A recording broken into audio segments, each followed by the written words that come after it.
दोस्तों नमस्कार, हिंदी की बिंदी चैनल पर आप सबका स्वागत है। मैं हूं डॉक्टर प्रदीप प्रसन्न और आप भी प्रसन्न होंगे ऐसा मुझे विश्वास है। तो आइए आज हिंदी व्याकरण, हिंदी भाषा, हिंदी साहित्य में कुछ नई बातें सीखते हैं।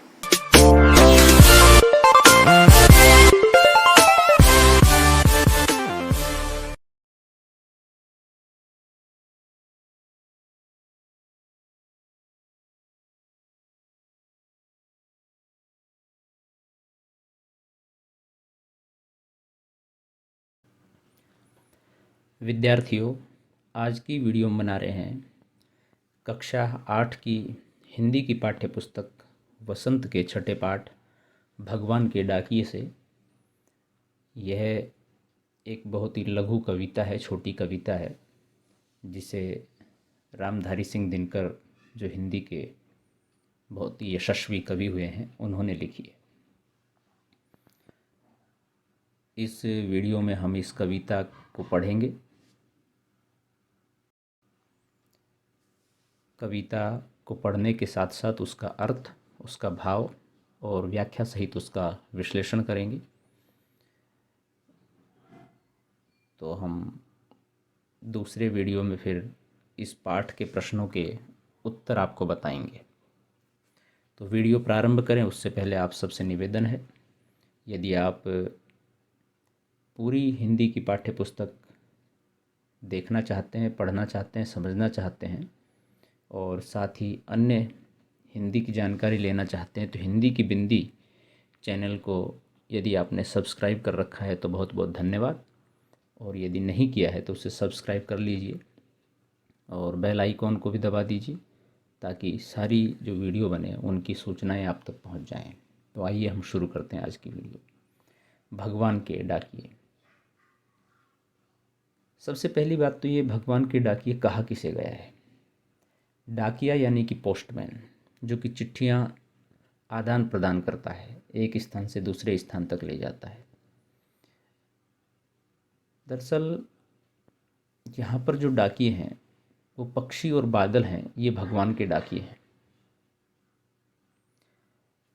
आज जब हम देखते हैं तो हमारे जो मोबाइल फ़ोन्स हैं, इंटरनेट है, उसके माध्यम से हमारे मैसेज, सूचनाएं एक व्यक्ति से दूसरे व्यक्ति तक, चाहे वो कितनी भी दूर बैठा हो, तुरंत पहुंच जाती हैं। लेकिन पहले डाक के द्वारा चीज़ें जाती थी।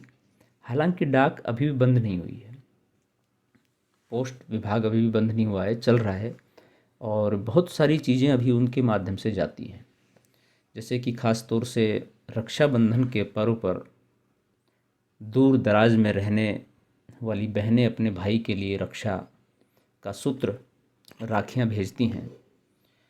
बहुत सारे लोग दीपावली के अवसर पर, ईद के अवसर पर मिठाइयाँ भेजते हैं अपनी परिजनों को, जब दूर रहते हैं तो किसी कारण से, या विदेश में हो तो भी। मनी ऑर्डर भी अभी भी कई जगह भेजा जाता है।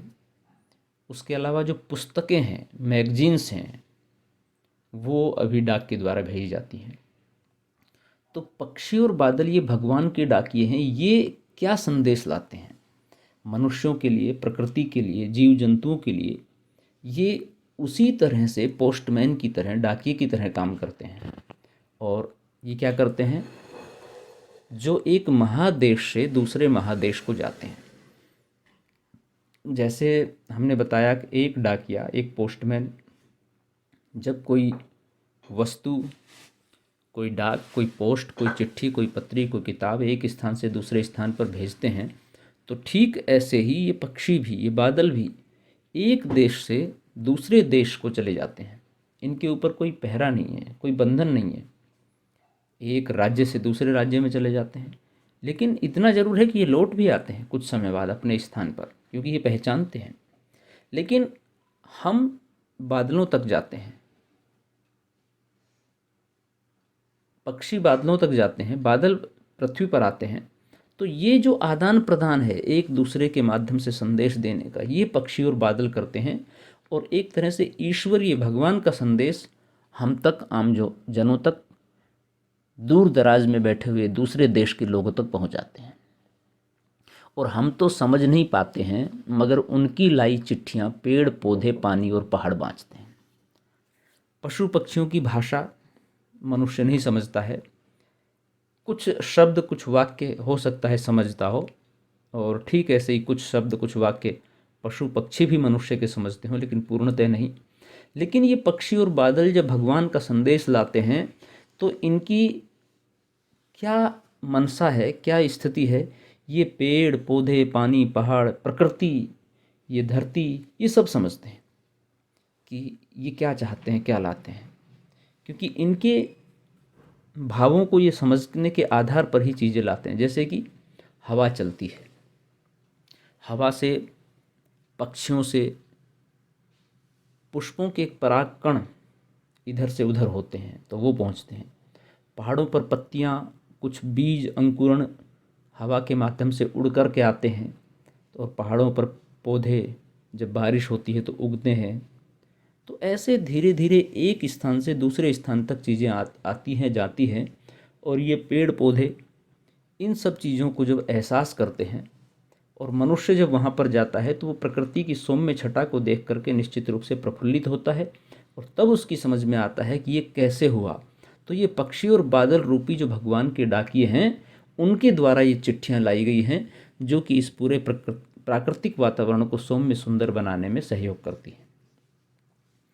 आगे रामधारी सिंह दिनकर जी लिखते हैं, हम तो केवल यह आंकते हैं कि एक देश की धरती दूसरे देश को सुगंध भेजती है। हम तो सिर्फ ये देखते हैं, आंकते हैं, यानी कि अनुमान लगाते हैं कि जब ये बादल और पक्षी उड़ करके एक देश से दूसरे देश की ओर जाते हैं तो ऐसा महसूस होता है जैसे कि वहाँ की सुगंध यहाँ आ रही हो और यहाँ की महक अन्यत्र कहीं जा रही हो। तो ये जब हम महसूस करते हैं तो निश्चित रूप से हवा लगता है। और आगे कभी लिखते हैं, और वह सौरभ हवा में तैरते हुए, सौरभ यानी कि खुशबू महक पक्षियों की पांखों पर तिरता है। वह सुंदर सुगंध महक पक्षियों की पांखों पर तिरता हुआ इधर से उधर यहाँ से वहाँ गमन करता है, प्रस्थान करता है, जाता है, और एक देश का भाप दूसरे देश में पानी बनकर गिरता है। निश्चित रूप से आप देखते होंगे कि जब बहुत तेज़ गर्मी पड़ती है, आपने विज्ञान में पढ़ा भी होगा, तो धूप पानी को सोखती है और वो पानी एक तरह से बादल के पास एकत्रित हो जाता है। ऐसे ही जब हम पानी को उबालते हैं या कोई तरल पदार्थ हम उबालते हैं तो वो भाप बन कर के उड़ता है। तो एक तरह से पानी वो तरल पदार्थ ऊपर उड़ रहा है और कहाँ जाता है, बादलों में एकत्रित हो जाता है। फिर आप देखते हैं बादल इधर से उधर घूमते हैं, प्रतिदिन घूमते हैं। जब बारिश का मौसम होता है, थोड़ी हवा तेज चलती है तो तेज़ गति से घूमते हैं, वरना धीमी गति से घूमते रहते हैं।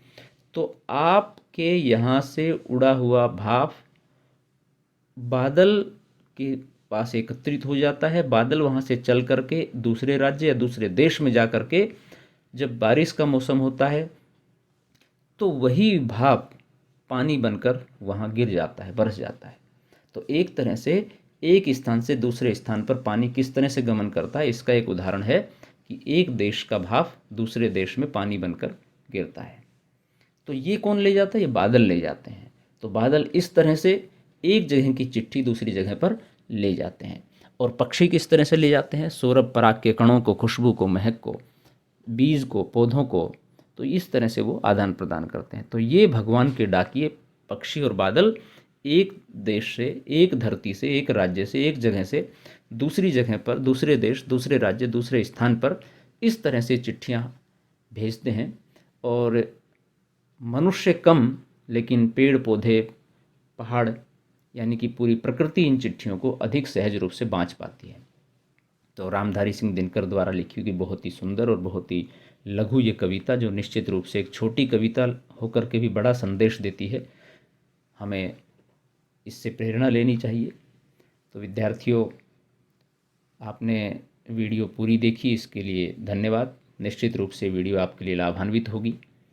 आशा करते हैं कि वीडियो आपको अच्छी लगी होगी, और यदि अच्छी लगी है तो इसे लाइक कीजिए, शेयर कीजिए, कमेंट्स कीजिए, और चैनल को सब्सक्राइब करना न भूलें। आपके मन में कोई सवाल, कोई जिज्ञासा, कोई प्रश्न हो तो आप कमेंट्स के माध्यम से बताइए, हम उसका निदान करने का प्रयास करेंगे। और आज की वीडियो में इतना ही। नेक्स्ट वीडियो में नेक्स्ट टॉपिक के साथ फिर मिलते हैं, तब तक के लिए शुक्रिया, नमस्कार।